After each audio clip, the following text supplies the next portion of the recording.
As a scientist, I can tell you that Sundays are only 24 hours long. But with NFL Sunday Ticket and YouTube TV, you get every game every Sunday all in one place. That's upwards of 30 hours of NFL in one day. How can there be 30 hours in 24 hours, you ask? I have a theory. Magic. New users get NFL Sunday Ticket for 8 payments of $34.50 per month. Sign up at nflsundayticket.com. Local and national games on YouTube TV. NFL Sunday Ticket for out-of-market games excludes digital-only games and commercial use. Terms and embargoes apply. Availability varies. The Hilton sale is on. Now through September 29th, you can save up to 20% on stays this fall and beyond. Long weekends, last-minute getaways, holiday gatherings. There's a Hilton stay for all of them. More moments, more experiences, more destinations. Now 20% off for a limited time because it matters where you stay. Don't wait. Book by September 29th and save up to 20% at Hilton.com. Terms apply. Hilton for the stay. Salut à toutes, salut à tous, bienvenue à Kigali au Rwanda pour les premiers championnats du monde de l'histoire organisés en Afrique. Aujourd'hui c'est le chrono, le contre-la-montre où un grand favori semble être présent pour la victoire. C'est le double tenant du titre, Remco Evenepoel, le Belge. Va-t-il être capable de faire la passe de 3 aujourd'hui ? Ce qu'un seul coureur a réussi à faire dans l'histoire, c'est Tony Martin, l'Allemand qui avait été 3 fois de suite champion du monde de la discipline du chrono. Le parcours semble avantager un coureur comme Remco Evenepoel car il est pas plat. Il y a 4 côtes à franchir. La côte de Nyanza, 2 km 400 à 6%, qu'il faudra passer à 2 reprises. La côte de Péage, 2 km à 6,6%. Et puis la côte de Kimihurura, 1 km 300 à 6%, qui en plus est pavée pour faire une petite difficulté supplémentaire. Donc c'est vraiment un parcours très difficile et c'est pour ça que les habituels adversaires de Remco Evenepoel, à savoir les 2 meilleurs rouleurs du monde, Filippo Ganna et Joshua Tarling, ne sont pas là. Ce qui veut dire que le champ libre pour Evenepoel, pas tout à fait. Il y a quand même un caillou dans la chaussure du Belge. Et c'est un caillou qui a la taille d'une montagne. C'est Tadej Pogačar. Et Pogačar, quand il se présente sur une course, surtout une course qu'il n'a jamais gagnée, il va avoir envie d'aller la chercher, de marquer un peu plus l'histoire. Et le parcours vallonné avec des pavés lui convient parfaitement. Donc ces 2 coureurs qui seront évidemment les 2 principaux favoris du jour. On a 2 principaux outsiders en la personne de Jevine, récemment 2e du dernier chrono sur la Vuelta, juste derrière Filippo Ganna pour une petite seconde. Et puis Stefan Kung, le Suisse, qui essaiera de faire aussi bien, mais ça sera compliqué que sa collègue Marlène Rösser, qui vient de remporter le titre chez les femmes, la course qui a eu lieu juste avant celle des hommes. On va voir ce qu'un coureur comme Isaac Del Toro, le Mexicain, va être capable de faire sur ce parcours, lui qui est en si grande forme. On va suivre aussi des coureurs comme Ivan Romeo, l'Espagnol, ou comme les Français, évidemment, qui sont là, Bruno Armirail et Paul Sexas. Intéressant de voir ce que le champion de France, Bruno Armirail, va être capable de faire sur un parcours qui semble plus taillé pour Paul Sexas. Est-ce qu'il serait capable d'aller chercher un top 10 ? Comme là aussi Juliette Labousse l'a fait chez les femmes avec une 7e place au final, ou même faire mieux avec un top 5 pour Paul Sexas. On verra ça. Toutes les équipes sont venues avec 2 ou 1 coureur, sauf la Belgique qui est venue avec 3 coureurs. Je pense que c'est le privilège d'avoir le tenant du titre dans son équipe. On peut avoir 3 coureurs. Et puis il y a les coureurs connus que je viens de vous citer, mais il y a aussi plein de coureurs beaucoup moins connus. C'est ça qui fait un petit peu le charme des championnats du monde. Des coureurs surtout d'Afrique, d'Éthiopie, du Kenya, du Mali, du Ghana, du Sierra Leone, du Soudan du Sud, de Tanzanie, du Bénin, des Comores, de Guinée-Bissau, de Madagascar, du Sénégal, du Rwanda évidemment, d'Afrique du Sud, de l'île Maurice, mais aussi des coureurs de Chine, de Turquie, de Grenade, du Guyana, ou même de l'équipe olympique des réfugiés, ou des coureurs neutres sans nation. Il y a plein de coureurs et de nations représentées. Des coureurs évidemment qui travaillent dans des toutes petites fédérations du cyclisme et qui n'ont jamais affronté des coureurs du calibre de Pogačar ou de Evenepoel, qui vont terminer bien sûr très loin au classement. Mais là, l'enjeu est tout autre pour ces coureurs, c'est de se faire plaisir, de se montrer leur maillot et puis de profiter de la foule qui sera là le long des barrières. Le premier coureur à s'élancer, ce sera un Rwandais, Shemu Nsengiyumva. Il sera le premier des 55 coureurs qui participeront à ce chrono des championnats du monde aujourd'hui. Chute de Bellocchi juste devant Armstrong qui est parti dans le terrain. Et attaque de Pierre Roland. Voilà ce que nous disons depuis le début de ce Tour de France. Une chute terrible. Christopher Froome à pied.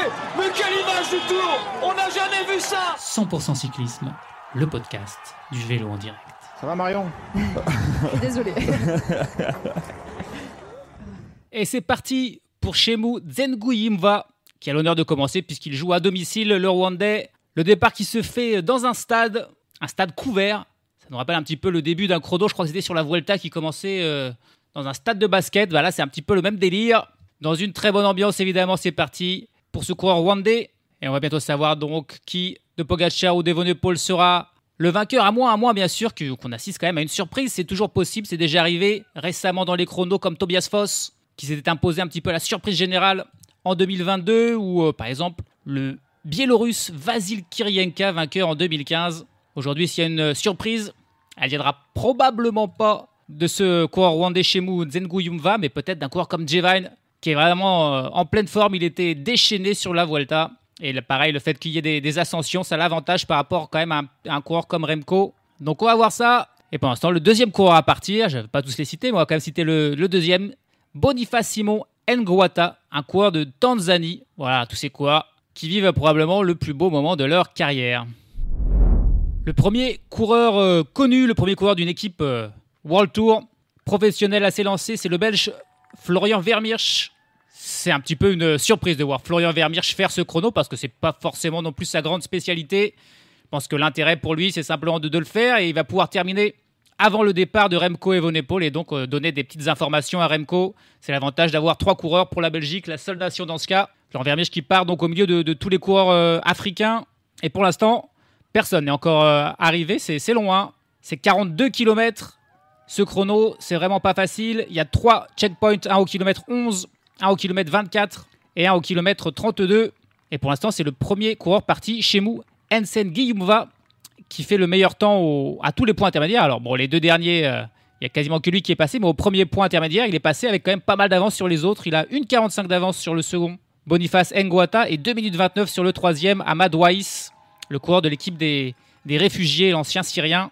Il y a quand même des gros écarts, hein, parce que le dernier a déjà 9 minutes et 10 secondes de retard sur Nzenguiyumva en seulement 11 km, hein, ça fait beaucoup.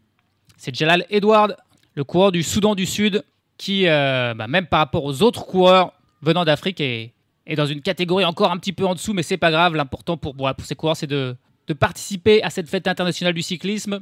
Pour vous donner une idée, hein, Jalal Edward, il roule à 25 km/h de moyenne pour l'instant, alors que le Rwandais Nzenguiyumva, lui, est plutôt autour de 40 km/h de moyenne. Ça fait quand même des différences assez énormes.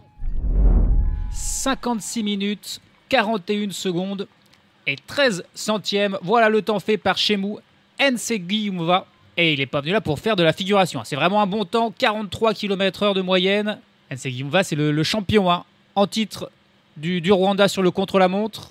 Et à mon avis, il va rester sur le hot seat un petit moment parce qu'il a l'air d'être au-dessus des autres coureurs africains. Il leur met vraiment quasiment tous 4-5 minutes. Pour l'instant, là, au point intermédiaire 2 et 3, il y a un coureur qui s'est rapproché au point 1. C'est Laurent Gervais, un Canadien, qui est parti et qui était 10 secondes derrière Nzenguiyumva au premier point intermédiaire. Et puis il y a Florian Vermeersch qui vient de passer. Et là, il a fait le meilleur temps au point 1, 45 secondes de mieux que Nzenguiyumva. Donc à mon avis, le meilleur temps de Nzenguiyumva tiendra au moins jusqu'à l'arrivée de Florian Vermeersch et il pourrait bien terminer le meilleur, on va dire, des coureurs africains sur ce chrono. Ça devrait bientôt se terminer sa position sur le hot seat pour Nzenguiyumva parce que Florian Vermeersch était mieux que lui aux 2 autres points intermédiaires, 50 secondes de mieux au point 2 et 1 minute 30 au point 3. Donc à mon avis, il va le battre également à l'arrivée évidemment. Vermeersch, j'ai dit que c'était pas sa spécialité, le contre-la-montre. C'est pas non plus un peintre, hein. Cette année, il a quand même fait 2e des championnats de Belgique du contre-la-montre. Derrière, évidemment, Remco Evenepoel. Donc, c'est quand même un très bon coureur. C'est vrai qu'on a plus l'habitude de le voir sur les classiques. Mais il se défend sur les contre-la-montre et il va probablement bientôt être le leader virtuel de la course. À l'arrivée, 5 autres coureurs sont déjà arrivés après le Rwandais Nzenguiyumva. Et c'est Ahmad Waïs qui, pour l'instant, fait le 2e temps, le coureur de l'équipe des réfugiés. Mais il a 8 minutes et 21 secondes de Nzenguiyumva, donc des vraiment gros écarts. Boniface Ngwata, 3e à 9,07. Tchekouna Cissé, le Sénégalais, est pour l'instant le 6e et dernier temps à 16 minutes et 2 secondes. Donc des gros écarts entre ces coureurs et Nzenguiyumva, beaucoup plus qu'entre Vermeersch et le Rwandais à la fin qui a vraiment fait un temps d'exception. Mais désormais, sur la ligne de départ, on commence à voir des visages bien plus connus s'élancer. Michael Lennard, Raoul Garcia Pierna, Mattia Cataneo qui vient de partir. Ce sera très bientôt autour de Luc Plapp. Attention, Luc Plapp qui pourrait faire aussi un bon temps. Et puis ça sera Paul Sexas qui sera ensuite sur la ligne de départ. Là voilà, l'arrivée de Florian Vermeersch qui va donc battre le temps de Nzenguiyumva.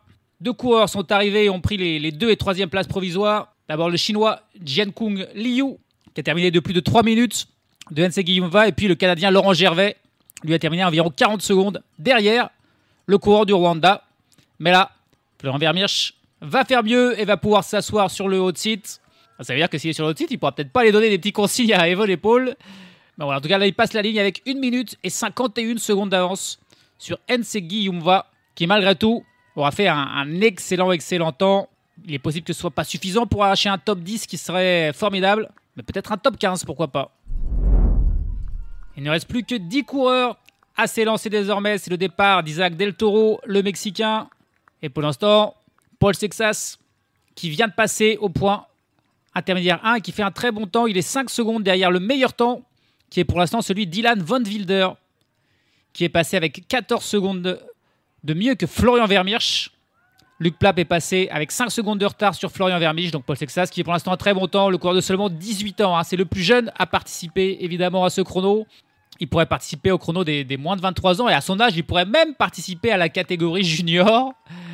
Mais non, il est là sur la catégorie élite et il fait un très bon temps, même si là on a Andreas Leknesund qui passe à l'instant à ce point intermédiaire et qui vient faire le meilleur temps, 2 secondes de mieux qu'Ilan Van Wilder. Donc là on se bat pour aller chercher le top 10 dans tous ces coureurs. Et puis à l'arrivée, on a vu un coureur faire un très bon temps, Artem Nish, le coureur qui court sur bannière neutre puisqu'il est normalement russe et qui fait le deuxième temps. Il a terminé à 34 secondes derrière Florian Vermeersch. Un nouveau meilleur temps à l'arrivée pour le Canadien Michael Lennard. Et largement, il fait 1 minute 10 de mieux que Florian Vermeersch. Mais ça ne devrait pas durer longtemps pour Michael Lennard parce que Ilan Van Wilder va bientôt arriver. Il était en avance sur lui sur tous les temps intermédiaires, donc devrait le battre. A noter également le très bon temps du Sud-Africain Byron Munton qui a failli battre Florian Vermeersch. Il termine seulement 2 secondes derrière Florian Vermeersch. Donc là, c'est un énorme temps pour ce coureur Byron Munton. Pendant ce temps, Jevine est parti. Bruno Armirail s'élance à l'instant. Il ne restera plus que Stefan Kung, Tadej Pogačar et Remco Evenepoel à partir. Et puis au point intermédiaire 2, on a vu Paul Sexas commencer à être en difficulté. Il est passé avec 46 secondes de retard sur Ilan Van Wilder. Paul Sexas qui n'a jamais fait un chrono aussi long de sa vie. Il est 2 fois plus long que le chrono qu'il a jamais fait de sa vie. Donc la distance va probablement lui coûter. Et au premier point intermédiaire, nouveau meilleur temps pour Isaac Del Toro. Alors si Isaac Del Toro se met à être un incroyable chronomane, attention à ce phénomène mexicain. Il est passé avec 9 secondes d'avance sur Andreas Leknesund qui juste là avait le meilleur temps, le Norvégien. Mais on attend encore évidemment le passage et même tout simplement le départ des 2 grands favoris. This episode is brought to you by Indeed. When your computer breaks, you don't wait for it to magically start working again. You fix the problem. So why wait to hire the people your company desperately needs? Use Indeed's sponsored jobs to hire top talent fast. And even better, you only pay for results. There's no need to wait. Speed up your hiring with a $75 sponsored job credit at Indeed.com/podcast. Terms and conditions apply. You're tuned into Auto Intelligence, live from Auto Trader, where data, tools, and your preferences sync to make your car shopping smooth. They're searching inventory. Oh, yeah. They find what you need. They're gonna find it. You can make a budget for your wallet to help you succeed. Pricing's precise and true. So true. It's smarter car shopping. Ooh. Just for you. Oh, it's just for you. Ooh. Find your next ride at autotrader.com. Powered by Auto Intelligence. Et c'est parti, tout le monde est sur la route. Le départ de Remco Evenepoel, juste après celui de Tadej Pogačar. Notez que c'est l'anniversaire aujourd'hui de Tadej Pogačar, donc est-ce qu'il va s'offrir un joli cadeau d'anniversaire pour ses 27 ans. Et pendant ce temps, à l'arrivée, on a eu un nouveau meilleur temps donc avec Ilan Van Wilder qui a largement battu lui aussi Michael Lennard. 1:17 de mieux, décidément. Les Belges, c'est vraiment leur spécialité, le chrono. Après, Florian Vermeersch, qui aura été leader à un moment, c'est au tour d'Ilan Van Wilder, avant peut-être le boss, Remco Evenepoel, d'aller chercher la victoire. Maintenant, on va attendre le passage de Pogačar et de Remco Evenepoel à ce premier point intermédiaire qui est pour l'instant toujours propriété d'Isaac Del Toro. Tadej Pogačar qui est passé sur le premier point intermédiaire avec 1 seconde de retard sur Isaac Del Toro. Mais voilà Remco Evenepoel qui arrive et alors là, c'est pas tout à fait la même catégorie. Qu'est-ce qu'il est en train de faire, Remco Evenepoel? Incroyable. Il passe là avec 44 secondes d'avance sur Del Toro, donc 45 sur Pogačar, 46 sur Jevine, qui est pour l'instant lui aussi dans le même temps que Pogačar. Bon temps aussi pour Bruno Armirail, qui est 5e provisoire à ce premier point intermédiaire à 52 secondes de Evenepoel, mais à seulement 7 de Pogačar. Bon, alors là, Remco, c'est pas possible. Comment il peut faire une telle différence en seulement 10 km? Est-ce qu'il n'est pas parti trop rapidement? En tout cas, là, ça paraît très fort. Allez, reste encore l'ascension pavée, qui est très dure, cette ascension pavée finale. Il y a des passages à plus de 11% où Pogačar pourrait reprendre du temps à Evenepoel, mais quand même, là, au vu de cet écart au premier point intermédiaire, je vois mal Pogačar réussir son objectif de battre Remco Evenepoel aujourd'hui. Puis à l'arrivée, Andreas Leknesund à l'instant qui arrive, qui termine 2e, 21 secondes derrière Ilan Van Wilder. Et pour l'instant, c'est Luc Plapp, le 3e provisoire, qui termine à 27 secondes de Van Wilder. Plus compliqué pour Paul Sexas, seulement 6e pour l'instant à 1,38 de Van Wilder. Il est derrière d'autres coureurs comme Michael Lennard et Matteo Sobrero, qui sont pour l'instant 4 et 5e provisoires. Jevine, qui pour l'instant fait les meilleurs temps au point intermédiaire 2 et 3. Del Toro s'est un petit peu écrasé.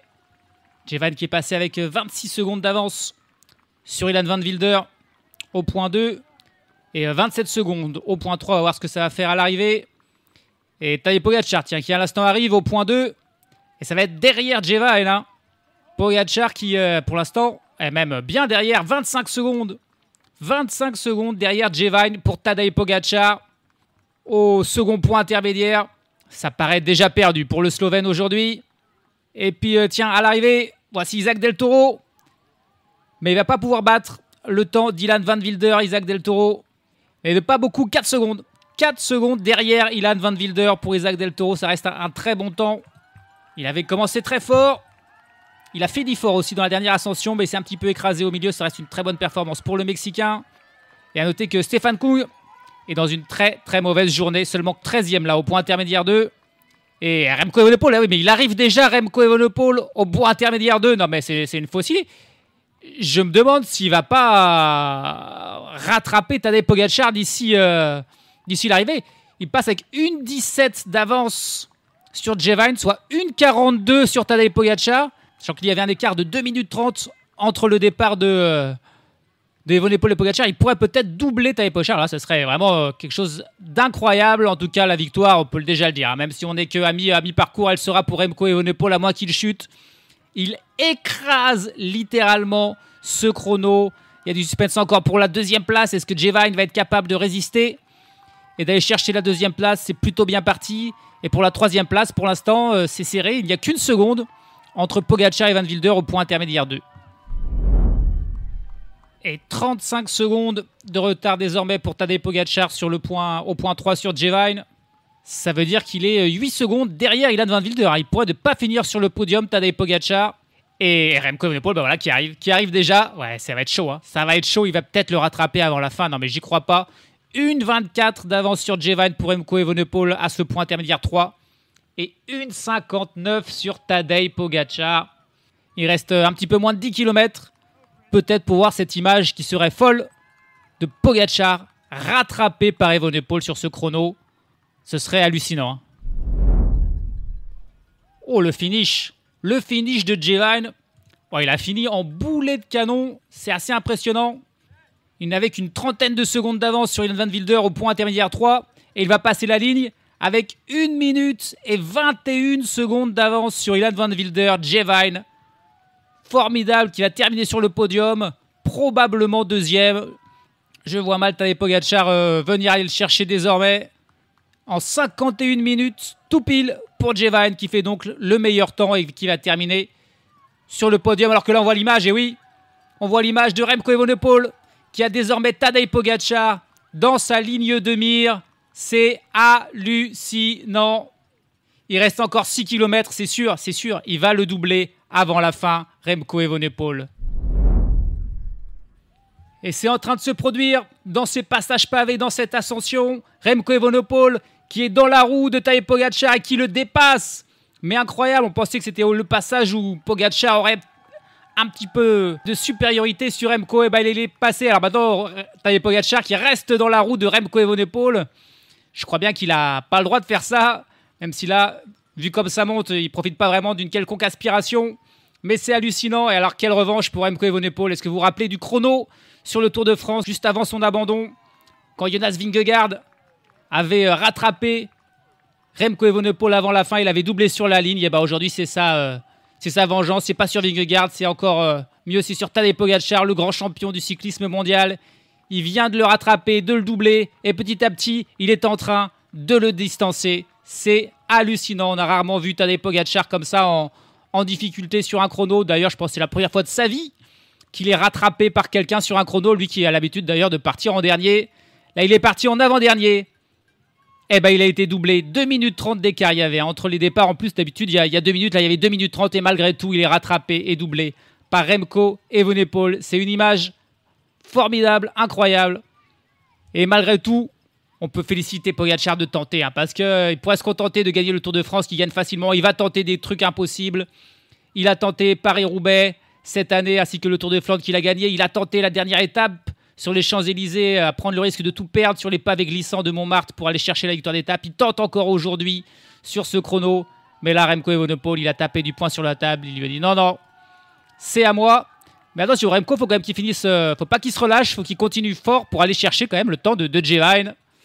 Alors que Pogačar, à mon avis, ne finira même pas sur le podium dans ce chrono qui était peut-être un petit peu trop long pour lui. Il sera revanchard dans une semaine, très certainement, pour la course en ligne. Bon, en fait, si, il pouvait quand même la faire tranquillement, cette dernière ascension, Remco Evenepoel, parce que même le super temps de Jevine, c'est rien pour lui. Il va arriver et il va écraser même Jevine, qui lui-même a écrasé Ilan Van Wilder. Il n'y a personne au-dessus de lui, vraiment. Sur un parcours comme ça, je pense que même Filippo Ganna ou Josh Tarling ont du souci à se faire dans les années à venir pour aller remporter un chrono face à un Remco de ce niveau. Il va terminer, passer la ligne, faire le signe 3 à la suite. Il termine avec 1,15 d'avance sur Jevine et juste derrière, Tadej Pogačar qui arrive. C'est une image incroyable. Il arrive 10 secondes après et il va terminer 4e derrière Ilan Van Wilder, Tadej Pogačar. Quelle image hallucinante de Remco Evenepoel qui fait le signe 3 à la suite. Et derrière, l'image de Tadej Pogačar qui est juste en train de souffrir. C'est une image... Il y a des images fortes sur le contre-la-montre. Ça me rappelle aussi l'image de Primož Roglič au Tour de France lors du premier succès de Tadej Pogačar.